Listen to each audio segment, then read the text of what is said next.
各位朋友，大家好啊！今天要跟大家讲一下这个波段的这个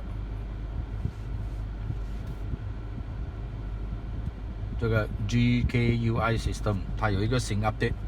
所以今天要讲的这一个 video 呢，首先你要 check 你的这个GKUI 的 version 是不是 1.2.0 然后 3.5.1， 先要 check 这个。如果不是的话，你要 update 了之后然后你就会在你的这个 screen 上面，你会发现找这个 EC connection。OK，so 你首先要打开这个 EC connection。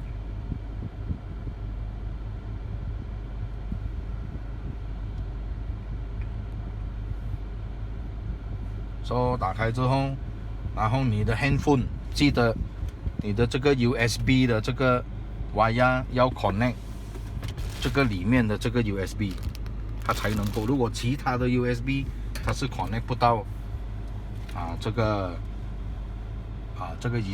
EC connection 的，它是 connect 不到的。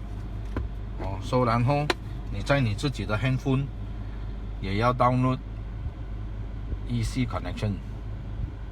你要去 App Store 那边 download。So Android 的就是去 Android Google Play 那边 download 了。So Android 的我就不知道能不能够做到，但是你 download 在 Apple 的你 download 了 install 之后，你打开的时候你就会看到那个 screen 那边和你的 handphone 的 screen 有一个 Start Broadcast， 但是它的 screen 这也是写 Start Protection， 你不用理它，你按这个 Start Broadcast， 所以你就按。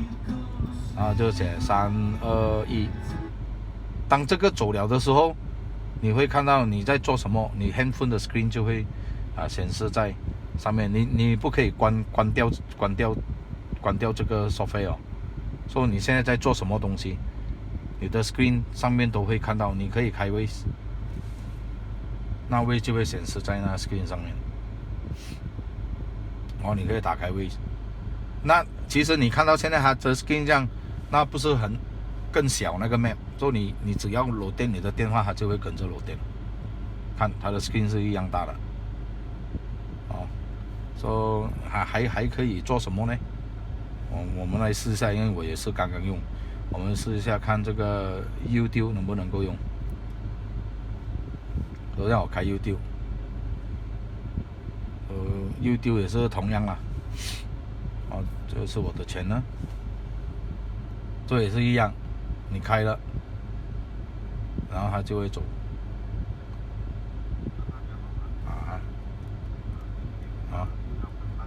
它就会走。所以你要放大来看，你就要把你的电话落地了，那它就会看了，所以你电话就可以放下。所以就这样。